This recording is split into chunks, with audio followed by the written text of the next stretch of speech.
So here we are in 1 Samuel chapter 9, the very last verse of 1 Samuel chapter 8, or one of the last verses, is this verse right here. Remember where Israel is crying out for their own king, and God has told Samuel, don't worry about this, Samuel, don't take this too personally. The way they have treated me since the days I came out of Egypt, it's the way they're treating you. They've forsaken you, they've rejected you the same way they forsake me and reject me, and that's what they're doing now. They are rejecting me from being king over them, but I will give them what they want. I'll give them what they're asking for. And in 1 Samuel chapter 8, verse 22, Yahweh, the Lord, said to Samuel, listen to their voice and appoint them a king. If that's what they want, if they want to reject me as being king over them, I will grant that. So Samuel said to the men of Israel, go every man to his city. And now we move into 1 Samuel chapter 9. These are some of the things we're going to see from 1 Samuel 9 verse 1 all the way to 1 Samuel 10 verse 16. From 9:1 to 10:16, we see Saul's personal conduct. We get this picture of who this man is, his character, his personality. We get to see a little bit about who this man, Shaul, is how a Hebrew would say his name, Shaul. We get to see who he is. So we're going to see his background, where he's from. We're going to see this event of God bringing Samuel and Saul together by the search for lost donkeys. That's what God uses for this encounter to take place. We're going to see his encounter with Samuel when he meets Shemuel in a city in just a little while. We'll see that. And we will see by the end of this in 1 Samuel chapter 10, we'll see Samuel take a flask of oil and anoint Saul to be the first king of the united kingdom of Israel. Saul is the first king, not a man after God's own heart, a man after Israel's own heart. God is going to give Israel what they demand. He's going to give them Saul. And as we saw at the end of verse 8, God prophesies through Samuel, one day, because of all the actions of this king, because of the way he treats his people, one day you will cry out to me to deliver you from your own king. And in that day I will not listen to your voice. You have asked for this, I'm granting it. Remember the Warren Wiersbe quote I gave? I forget exactly what it was, but sometimes the worst thing God can give us is exactly what we want. It's exactly what he's going to do here. Look at what it says, 1 Samuel chapter 9, verse 1.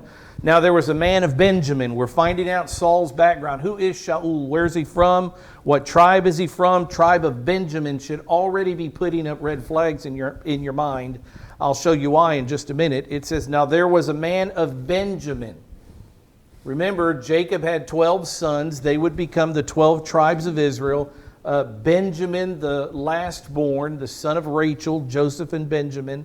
And this is the tribe of Benjamin, a small tribe of people now because of a heinous sin that they committed not long ago. I'll talk about that in just a minute, why Benjamin is now so small. But that's who this man is. He's from Benjamin. There was a man of Benjamin, the tribe of Benjamin, whose name was Kish. Now this is Saul's father. He was the son of Abiel, the son of Zeror, the son of Bechorat, the son of Aphiah, the son of a Benjamite. He's of the tribe of Benjamin. And this man, Kish, Saul's father, it says, was a mighty man of valor. Mighty man is the same phrase. It's the phrase Gibor Hayil. It's the exact same Hebrew phrase that was used of Boaz later in the story of Ruth. So the fact that this Gibor Hayil was used of Kish, this is a positive thing. It tells us that Kish was a wealthy man. He was a man that had a flock of donkeys that got lost. Not a donkey, a flock of donkeys. He was a wealthy man, and he was an influential man in his town. He was a man that when they went out to war, his city followed him. His tribe's people, the men of Benjamin, would follow Kish into battle. He was a mighty man of valor, a mighty man of war, a Gibor Hayil. So Saul then, his son, If this is Kish, a mighty man of valor, a man who leads his people into warfare when there is battle, if this is the father, then Saul, growing up in his house, grew up in an influential home. Saul grew up in a wealthy man's house. Saul was of the ruling class. He was of the ruling class of people, even though he was from a small tribe, a small city within a small tribe, the tribe of Benjamin. That's who we see in this man Saul, a little bit of his background in one verse. But I told you, when you read he is a man of Benjamin, you should, if you know your Bible, something should pop out on your head and think, well, this can't be right. This can't be right. Israel's king was never to be a man of Benjamin. The man after God's own heart, the king that God would one day raise up, is supposed to be from what tribe? From the tribe of Judah. So already at the very beginning of 1 Samuel chapter 9, you should be thinking, this can't last. God truly is giving Israel what they want, not what God wants. Remember, this isn't a happy time. I showed you a verse in Malachi, or in Micah, I think it was, that this isn't a happy time for God when they reject Him and He appoints Saul. He's giving the people what they want. But remember in Genesis 49:10, when Jacob gathers his 12 sons, he is on his deathbed, Father Jacob is, and he's gathered his 12 sons, and he goes one by one through his sons, prophesies about their future, and when he gets to Judah, this is what he says about his fourth-born son, the son of Leah. He says, the scepter, the ruling scepter, the staff, shall not depart from Judah. So Jacob prophesies, of course, God giving Jacob this information, that Judah, that from his son Judah, the kings of Israel would come. And the ultimate king, Jesus Christ, would come. The scepter, speaking of the ruler's staff, you've seen the king with his staff, golden staff. Jacob says, the scepter, the rulership in Israel, shall not depart from Judah, nor the ruler's staff from between his feet, and Judah will reign until one comes whose name is Shiloh, until Shiloh comes, and to him, Shiloh, when he shows up in Judah's line of kings, when Shiloh shows up, to him shall be the obedience of the peoples. One day, Jesus Christ, Shiloh, will have the obedience of the peoples. The first time He came as the Lamb of God. The second time, as the Lion from the tribe of Judah, to rule and reign 1,000 years over Israel and all the world. Shiloh is a Hebrew word that means to whom it belongs. To whom it belongs. It's to Shiloh that the rulership of Israel rightly belongs. He has the right to rule Israel. Shiloh, to whom it belongs. When He comes, He will come through the tribe of Judah, and He will be the ultimate king of Israel. So, I say all that to say, when you're in 1 Samuel 9:1, and you see that their king is a man of Benjamin, not Judah, it should immediately raise red flags that, wait a minute, this isn't what God prophesied. This isn't the proper plan. This will never last. And as we'll see, of course it won't. Verse 2 says, he had a son. So this mighty man of valor, this wealthy, influential man in his town, had a son whose name was Shaul. A choice and a handsome man. Who wouldn't want him to lead you? A choice and a handsome man. There was not a more handsome person than he among all the sons of Israel. Now my son Caleb, because he's a funny boy, my son Caleb said, what you need to do, Dad, when you get to that verse about how handsome he is, you need to put a picture up there and say, now this is what he would have looked like, and put your own picture up there on the board. That's what Caleb said. Now you know a little bit about Caleb. He was a handsome man. He was more handsome than all the sons of Israel. And from his shoulders up, he was taller than any of the people. So in outward appearance, Saul was the guy. As God will later tell, after he rejects Saul from being king, after God will reject Saul from being king, He'll send Samuel, same prophet, to the proper king's home. He'll send Samuel to Jesse's house, and Jesse will parade all his sons by Samuel so that Samuel can anoint the next king of Israel. And you know the story. Jesse brings out his firstborn son. Eliab is his name. My father is God. My heavenly father is God. That's what Eliab means. And Jesse will bring Eliab out, and Samuel, just like all Israel, looking on the outward appearance, looks at Eliab and says, surely this is the chosen one of God. Surely this is the king. I mean, look at this human specimen. And what does God respond but exactly this? Do not look at his appearance. You've already made this mistake once. Israel has made the mistake of wanting a tall, stately, handsome king to lead them into battle. Don't do this again.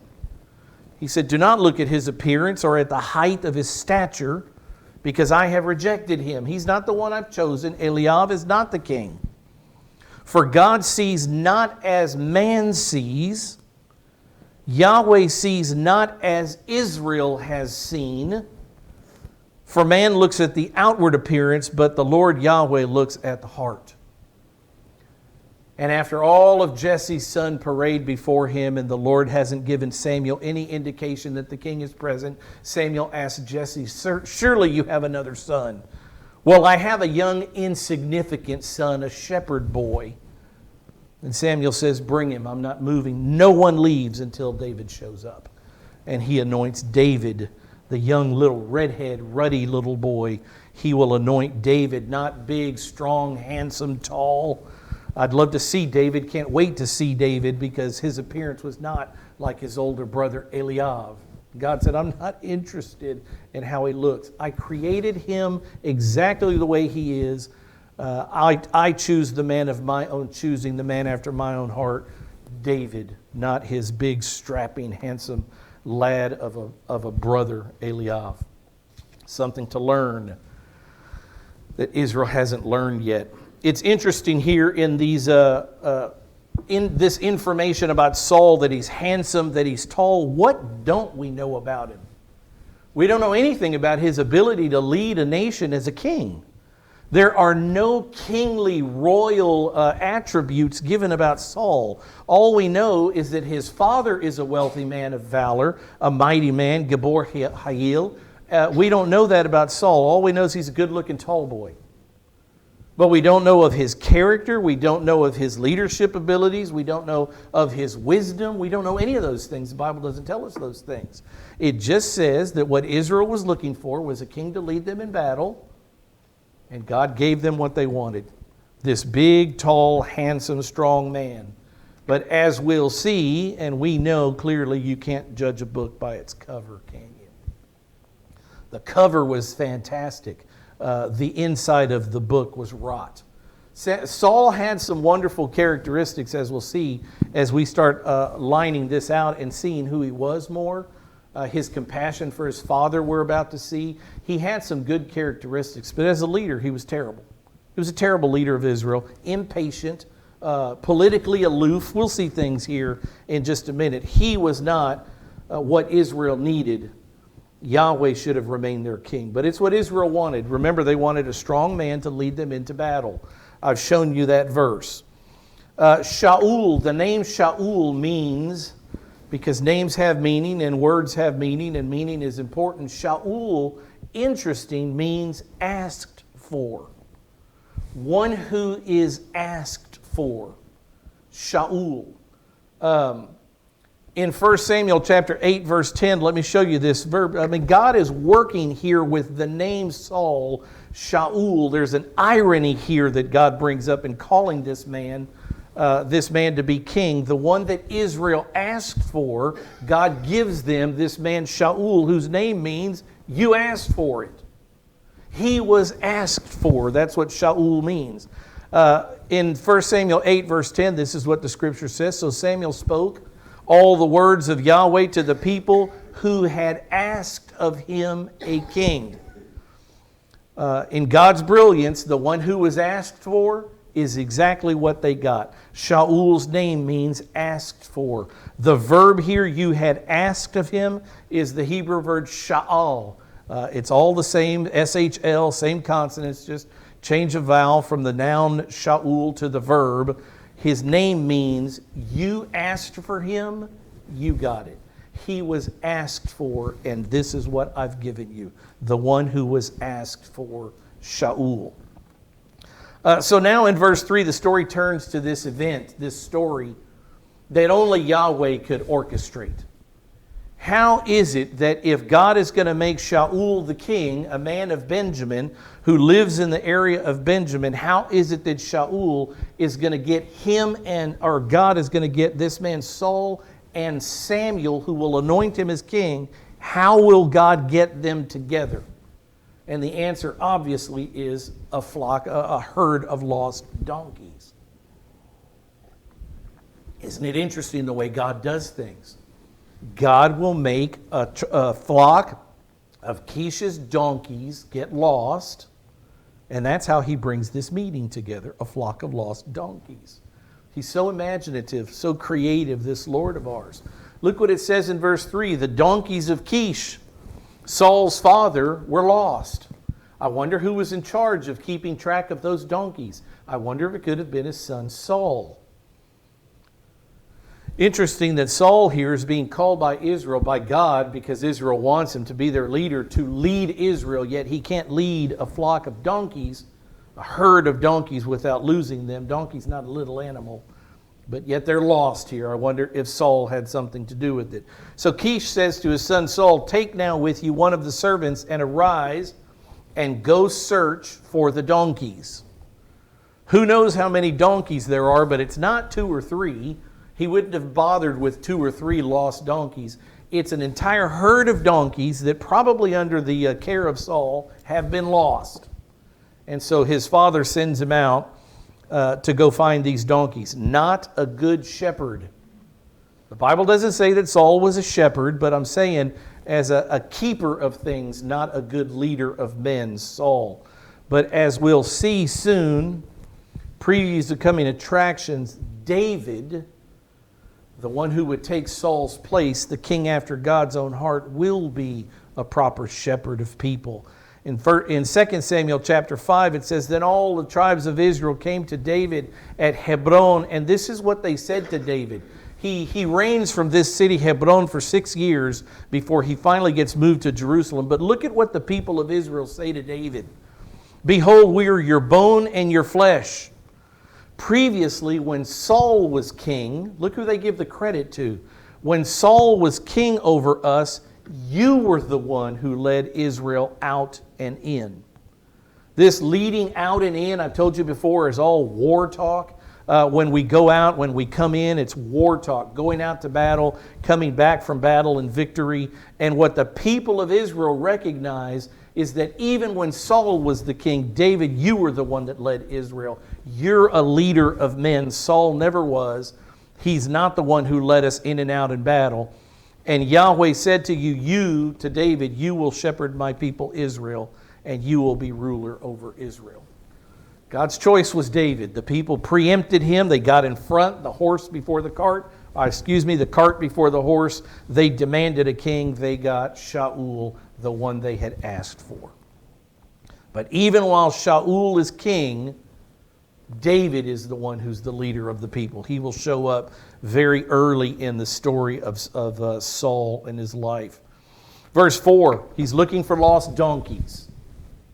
His father sends him out. "Saul, go get the donkeys." He takes with him one servant. Verse 4, he passed through the hill country of Ephraim, another one of the tribes of Israel. He passed through the land of Shalishah, but they did not find the donkeys. They're looking for these lost donkeys. Then they passed through the land of Sha'alim, but they were not there. Still can't find this herd of donkeys. Then he passed through the land of the Benjamites, but they did not find him. If you look at this map, the one on the left is our typical map of Israel and the 12 tribes. That little red square is what shows up on the right. So I've told you, let me see how many of these come up. This is Ramah. This is the hometown of Samuel's headquarters. Up here, this star is Shiloh, but by this time Shiloh's been destroyed. The tabernacle is no longer standing in Shiloh. And down here is where Kish is from. This is the land of Benjamin. Saul is from Gibeah. I'll remind you of what happened in Gibeah in just a minute. Not anything good, if that name is ringing any bells. So we don't know exactly, and I wanted to know exactly. It's just not understood exactly the path of Saul, but he probably headed out in a northwest direction, made a loop around this area looking for the donkeys, came back into the land of Benjamin, and by chance, let's say, by God's grace, by God's plan, ran into Samuel on one of his circuit rides. Remember, Samuel was a circuit rider. It says in the end of the information about Samuel that he would go from Bethel to Mitzvah, and to another city. I forget what it was, but Samuel would make this circuit. And while Saul is looking for his donkeys, he will run into, God will make sure that Saul runs into Samuel. So that's what we're dealing with. They're on this mission to find these donkeys. They've stayed very close. We're talking probably a 50-mile radius here. Not a big area of land. Israel is tiny. You know what? Probably less than that. From right here where that dot is, you see where that dot is? That's where Mount Nebo is. And when we were standing on Mount Nebo, there was a placard that said in all directions, Jericho that way, Jerusalem this way. And Jerusalem is 26 miles from Mount Nebo. Jerusalem right here is 26 miles from this spot. 26 miles, that's what, from here to Lake Jackson? We're not talking about a large piece of land here. So this circle here doesn't take months and months and months. It's not a big circle. It's not a big country. It's a very small place. When you look at Israel, remember those things. Tiny, tiny postcard of a country. So the donkeys are lost. He's made this circuit trying to find the donkeys. And it says, after all of this, they did not find them. They're back in the northern parts of the land of Benjamin. And it says in verse 5, when they came to the land of Zuph. So they're way up here somewhere, right around this borderland. And look who lives here. Ramah is the hometown of of Samuel. And that's what's happening here. The land of Zuph, that's Samuel's land. Let's see what it says. When they came to the land of Zuph, Saul said to his servant who was with him. They've been searching for these donkeys for a time. Saul says, come, let us return. We need to go back to my home. Or else my father will cease to be concerned about the donkeys and will become anxious for us. This is a good quality that Saul has. He's compassionate. He loves his father. He doesn't want his father to begin worrying about him and his servant. So he says, we need to call the search off. We need to go back home to my father Kish, or he will begin to worry about us. It's a good character quality. This wasn't a horrible man. This just wasn't a leader of men. And as we'll see, he did some foolish things later in his life, but he started out a humble and compassionate man. In verse 6, he, the servant, follow along here and tell me who's qualified. Who's more qualified as a leader of men, as someone who's has the provisions needed to do the mission at hand? Is it Saul or is it the servant? We're seeing the author compare these two, contrast these two in this story. So Saul says, we need to go back home. My dad's going to get worried. And the servant speaks up in verse 6. His servant said to him, behold now, there is a man of God in this city. Saul never mentions this man of God. This is one of the confusions in this 1 Samuel chapter 8. It's one of the paradoxes, the mind-blowing facts that Saul doesn't know who Samuel is. How can you not know in a very small community, how can you not know who the hero of the day is? How can you not know of Samuel, the one who led in battle against the Philistines? How can you not know who this man is? The one who led the revival at Mitzvah, the one who got the promises from the people, we will do these things. How can you not know who Samuel is? Yet here we see, and throughout this story, we see this man is totally politically unaware like living under a rock, completely aloof to his own surroundings. Saul has no idea who the man of God Samuel is. So his servant has to speak up. You know what? If you think it's time to abandon the search for the donkeys and go back home, let's go seek the man of God, the famous man of God Samuel, and let's ask him to seek a word from Yahweh. And then we'll know which way to go. It's the servant who's prepared. It's the servant who's wise. It's not Saul. He says, behold now, the servant says, there's a man of God in this city. And the man is held in honor. The servant knows who this man is. Saul's clueless.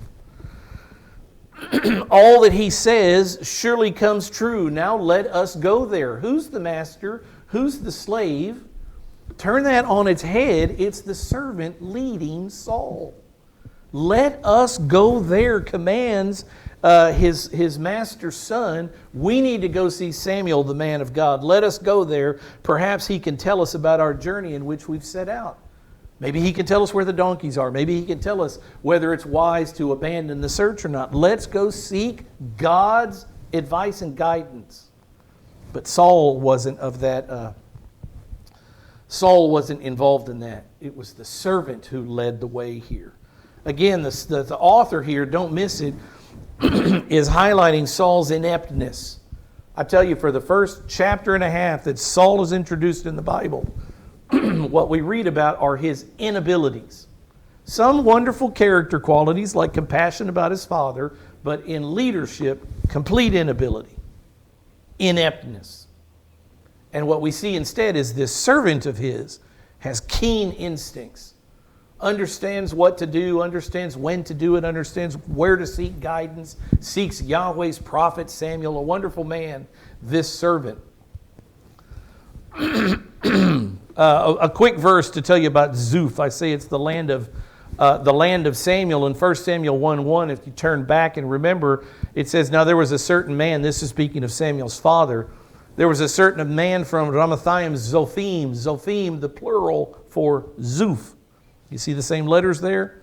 From the hill country of Ephraim. His name was Elkanah. This is Samuel's father. It tells who he was. At the very end it says the son of Zuph. So the land of Zuph is where Samuel is from. This is Samuel's land. It says they had come to the land of Zuph. This is where Samuel hangs out. It's not his hometown Ramah. We're not exactly sure what city this story takes place in. But it's in the area where Samuel did his circuit riding. Remember, I'll give you a verse if you want to write it down. 1 Chronicles chapter 6, verse 33. 1 Chronicles 6:33, remember I told you Samuel lives in Ephraim, but he's not an Ephraimite. He is a Levite. Samuel is from the tribe of Levi. Samuel is from a priestly family. And I proved that to you in 1 Chronicles chapter 6, verse 33. It says clearly that he was a Kohathite. He was from Levi's son Kohath. That's where he got that's his family tree. He is a Levite who was dispersed. All the Levites lived within all the land of Israel, and he happened to, his family, live in the land of Ephraim, in the hill country of Ephraim, in the area of Zuph. Verse 7, continue with the story, looking for the donkeys. The servant says, let's go find Samuel. Keep mixing that up. Saul said to his servant, but behold, keep looking at Saul's ineptness here. A man who's gone on a journey, didn't take the right stuff. He says, but behold, if we go, what shall we bring the man? We should bring a gift to the prophet. What shall we bring? He says, for the bread is gone from our sack. This is the son of a wealthy and influential man who's on a mission. He's run out of food. The bread is gone from our sack. There's no present to bring to the man of God. What do we have? And so who saves the day again? Who raises up with the keen instinct, intellect, ready to go, has a plan, has a procedure in mind? The servant. The servant said, behold, I have in my hand 1/4 of a shekel of silver. Now, why in the world would a servant have 1/4 of a shekel of silver, but the son of the wealthy, influential man has nothing? You can't miss the ironies, almost the joke that's being told here of Saul's ineptness before even his servant, his hired hand, who knows and is prepared. Shows that Saul is unprepared and the servant is prepared. He says, I have a fourth of a shekel of silver. I will give it to the man of God, and he will tell us our way. And so we get one verse here, parenthetical verse, that tells us about prophecy, about the office of prophet versus the office of seer. Look what it says in verse 9. One verse of background, just so we can continue the story. It says, formerly in Israel. Remember, this is a great man of God. He's a prophet. And it says that formerly in Israel, when a man went to inquire of God, which is what they are going to do to the man of God, Samuel. But before times, when a man went to inquire of God, he used to say, come and let us go to the seer. They used to be called seers in Israel. It says, for he who is called a prophet now was formerly called a seer. So we have this idea of a seer versus a prophet. Let me just offer a couple of thoughts. Remember when we started back in 1 Samuel, I told you there was going to be a shift in the book of Samuel, where before, when Israel wanted to seek a word from God, they would go to the high priest.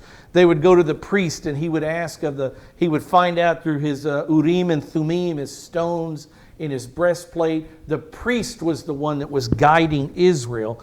And in Samuel, we see this shift. Samuel being the first prophet of note, the first great influential prophet, we see this shift of men. Instead of asking the priesthood, now they're going to the prophets and asking the prophets the direction of God. And that's what you see here. Where once you had a high priest who was the guider of Israel, and the seers who were saying mundane things, who were giving revelation from God, but in the mundane, even as far as where might your lost donkeys be. Now the prophets are declarative of the words of God. Samuel will begin that, declaring the words of God, thus saith the Lord. And that's a change in the book of Samuel. You don't read it before. It starts in 1 Samuel with Samuel, this prophets coming to the fore. So once they were merely seers, who were given insight or knowledge about all things, even like I said, mundane things. And then these people, their office would grow into the office of prophet, a more declarative role of declaring God's revelation to Israel. Again, though, don't lose sight of this. The freakishly odd thing is that Saul has no idea who Samuel is. It's just mind-blowing. Completely inept, aloof, wealthy man's kid. As we'll see, we'll see very soon in chapter 10, when Saul is anointed king and brought before the people of Israel, you demanded a king of Yahweh, here's your king. And they look around and say, where did he go? Where is he? Remember where he is? He's hiding in the baggage. This isn't a man that comes on the scene and says, give me the reins, I'll take it from here. This is an inept child, a man-child that isn't programmed for this job. He's not a leader of men. He's not qualified. He looks the part, and all Israel is excited about that, but he can't play the part.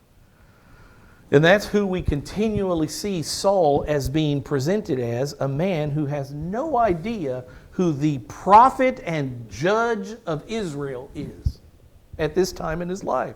It's like you not knowing the name of the president of your country. Totally aloof. Our man Saul. So, we continue on in verse 10. Saul said to his servant says, I have some money. We can go to the seer. I'll give him my money. So Saul responds, well said. Who's leading who here? Well said, come, let us go. So they went to the city where the man of God is. Of course, the man of God, Samuel. In verse 11, as they went up to the slope of the city, they found young women. Now, this is another good trait of Saul. You have to give him credit where the Scripture gives him credit. They found young women going out to draw water, and Saul spoke to them. Is the seer here? Something that men today can't even do. Saul stopped and asked advice. He asked directions. He asked of a woman. That's a wonderful character. In the world in which he lived, that he would see not only aged women who may have wisdom, but young girls. And Saul said, I'm going to ask the girls who came out. They should know where the seer is. That's a good character quality. Don't miss that. It's not just a filler verse. It's something teaching us about who this man Saul was. Not a horrible guy, but a horrible leader. Horrible leader. So the women, they answered, he is here, he's in the city, he's ahead of you. So they give Saul direction. Again, Saul not leading, he's taking direction now, not from a servant, but from these ladies. Hurry now, for Samuel has come into the city today, for the people have a sacrifice on the high place today. So Samuel on his circuit rides from Ramah out to Gilgal and Bethel and Mitzpah. On the circuit in which he rode, he has come into the city today. They are having a worship service up on the high hill outside of town. They are going to sacrifice animals to Yahweh today. Samuel has come as the priest, the Levite, to oversee this. He is here. Verse 13 says, as soon as you enter the city, the women continue talking, as soon as you enter the city, you'll find him before he goes up to the high place. He's going up there to eat. Before he goes up to the high place to eat and make the sacrifices, you'll find him. And this is an interesting statement, because as we continue on in the life of Saul, we'll see that Saul doesn't do what these people do. Look what it says here. We'll contrast it, I'm sure, when we get down the road and see that Saul doesn't do this, but we see patience in worship here. Look what it says. Saul is going up to the high place to eat, but the people will not eat until, Samuel. Keep doing that. Samuel is going up to the high place to eat, but it says the people will wait. The people will be patient. The people will not eat until Samuel comes, because he must bless the sacrifice. Afterward, those who are invited will eat. They will wait. They won't eat, and they won't make the sacrifice without the leadership of the priest Samuel being present. Remember how the story of Saul goes? If you look at 1 Samuel chapter 13, turn to it real fast. Let's just look at it really quickly. Look at 1 Samuel 13, verse 8. Look, Pete. I brought some cheaters so I can read this little Bible. 1 Samuel 13, verse 8. This is fast forwarding into Saul's leadership as the king of Israel. At the very beginning of this, Saul has said, you must be patient. The people of this town where Samuel is coming are patient. They'll wait for him and won't eat without him. They certainly won't sacrifice without him. And we go down to the pages just a little while, and look what Saul does. He waited. This is Saul. He waited 7 days according to the appointed time set by Samuel, but Samuel did not come to Gilgal, and the people were scattering from him. So Saul's panicked that the army is leaving. He's about to try to lead people into battle. So what does Saul say? The opposite of what these people do. It says in verse 13 of 1 Samuel chapter 9, the people will not eat until he comes, for he must bless the sacrifice. They're going to kill an animal. They're going to burn part of it to God. They're going to eat the rest of it. Samuel has to lead that. He's the priest. It's an early lesson for Saul. You must wait for the priest. Samuel is in charge, not the king. The priest is in charge. And this is what we see Saul do. Even forgetting his very first event where he met Samuel. So Saul said, bring to me the burnt offering and the peace offerings. And he offered the burnt offering.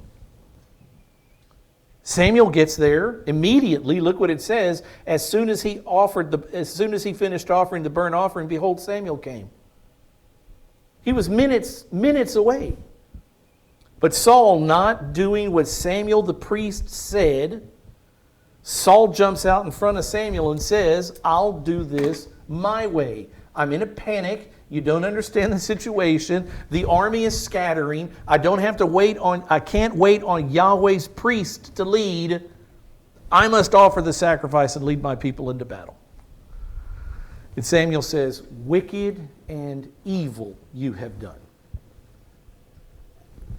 It's interesting when you go back to the story and you see the beginning. The first time Saul met Samuel, the people were patient. Saul should have learned. He should have learned from these women. Who gave him the lesson? The ladies did, and he should have learned, but he didn't. He must bless the sacrifice, and these people will be patient until Samuel arrives. They won't do anything until Samuel arrives. Saul, you should pay attention to this. Let me say it one more time. They won't do anything until Samuel arrives. And Saul will blow it. One word about the high places here. When you read about the high places in the Old Testament, they're always negative. There are always high places to Baal, to Asherah, to the Dagon, to the Milcom, where all the false gods are being worshipped. But remember historically what's going on here and why this is okay at this point in Israel's history, that they are worshiping to God on a high hill outside of town. Remember several years earlier, probably a little more than 20 years earlier, they had a war with the Philistines. And that is when the Ark of the Covenant was taken. The Philistines won in battle. They killed 34,000 Israeli troops. They took the Ark of the Covenant into Philistia. They also, at least partially, destroyed Shiloh, where the tabernacle was, the city of Shiloh. And in this time period, the tabernacle has still not been erected. If it was, the priest Samuel surely would not have offered on a high place outside of the tabernacle. He surely would have obeyed the law of God. This is a wonderful man, Samuel, an obedient man to the law. So we know from this that the tabernacle has not been erected in all this time. Shouldn't be a surprise. We know that the Ark of the Covenant was in Philistia for 7 months, and after that, they brought it back into the land of Canaan on the cart with the 2 milk cows. Remember the story. And it landed in the city of Kiryat Yearim, and it stayed there, as I've told you, for 100 years. I've shown you the timeline. So the Ark of the Covenant is not in the Holy of Holies in the tabernacle. It's in Kiryat Yearim. The tabernacle's not erected, and that's why God is okay with Samuel giving this sacrifice on a high place. This is a proper sacrifice to the one true God, Yahweh. There's nothing wrong with what's going on here. Israel is religiously a mess, spiritually a mess, and they haven't put back the tabernacle. They haven't re-erected the tabernacle. So it's okay that Samuel is leading this worship service on the high hill. It's not best, but God is allowing it. It's a worshipful event is what I'm trying to say. In verse 14, so they went up to the city. They've heard from the girls. Samuel is the people on the hill are waiting for Samuel. If you go now, you'll catch Samuel before he climbs up the hill to do the sacrifice. So they have gone. Saul and his servant have gone into the city. It says, as they came into the city, behold, Samuel was coming out toward them to go up to the high place. Only God can do things like this. Finding lost donkeys, looking for lost donkeys, and all of a sudden you're face to face with Samuel, the judge and priest and prophet of Israel. Here we are. Verse 15, now a day before Samuel's coming, or Saul's coming, to Saul this is all chance. But Yahweh had already told Samuel what was going to happen. A day before Saul's coming, Yahweh had revealed this to Samuel. And this is what he said, verse 16, about this time tomorrow, I will send you a man from the land of Benjamin.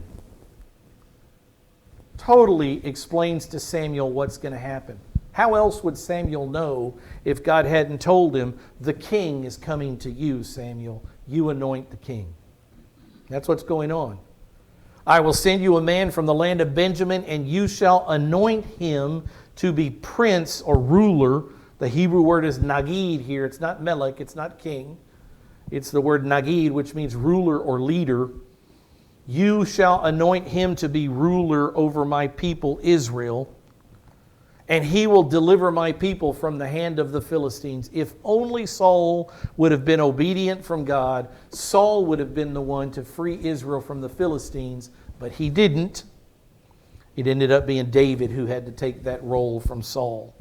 He will deliver my people from the hand of the Philistines, for I have, this is Yahweh speaking, I have regarded my people because their cry has come to me.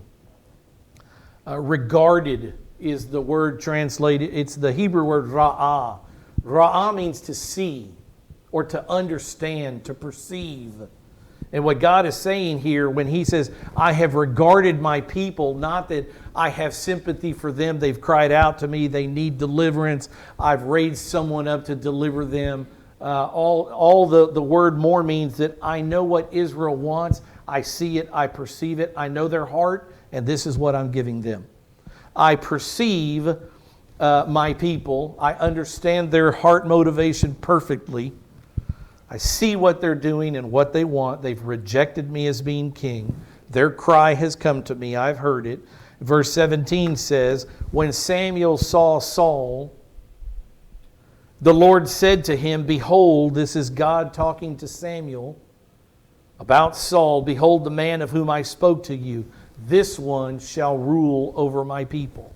This one is what the people want. I perceive their desires. I'm giving them what they want.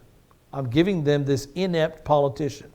Politically aloof, has no idea who Samuel is, has really no idea what's going on, can't keep track of a flock of donkeys, has no leadership skill. He's a compassionate man. He listens to ladies. He's got some good things going for him, but as a leader of Israel, this man will be a flop. It's what Israel deserves.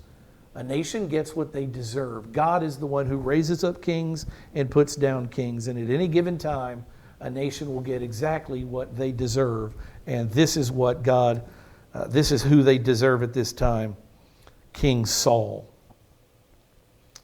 So, verse 18. Saul approached Samuel. Saul approached Samuel in the gate.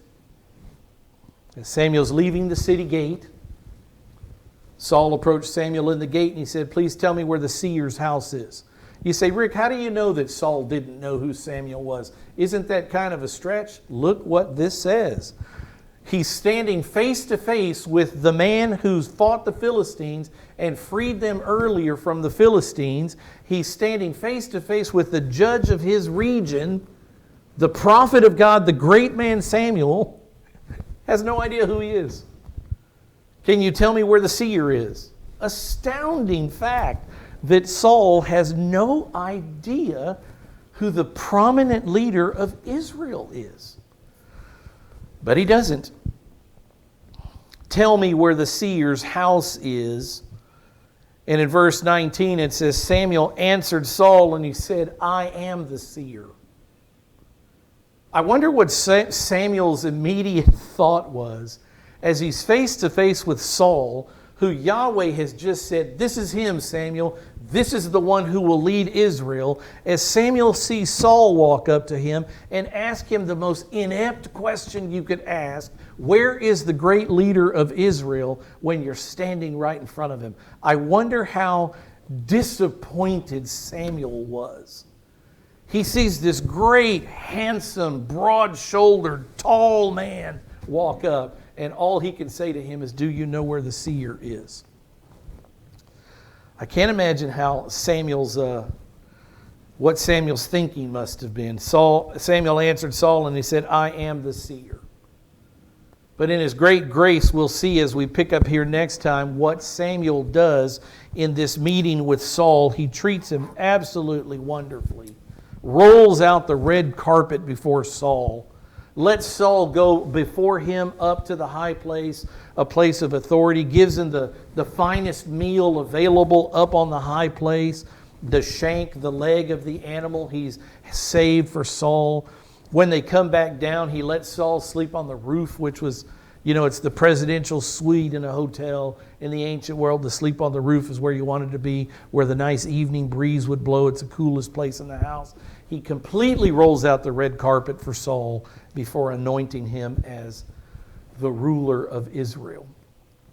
Very interesting, these first few pages, first few thoughts about Saul as he's introduced.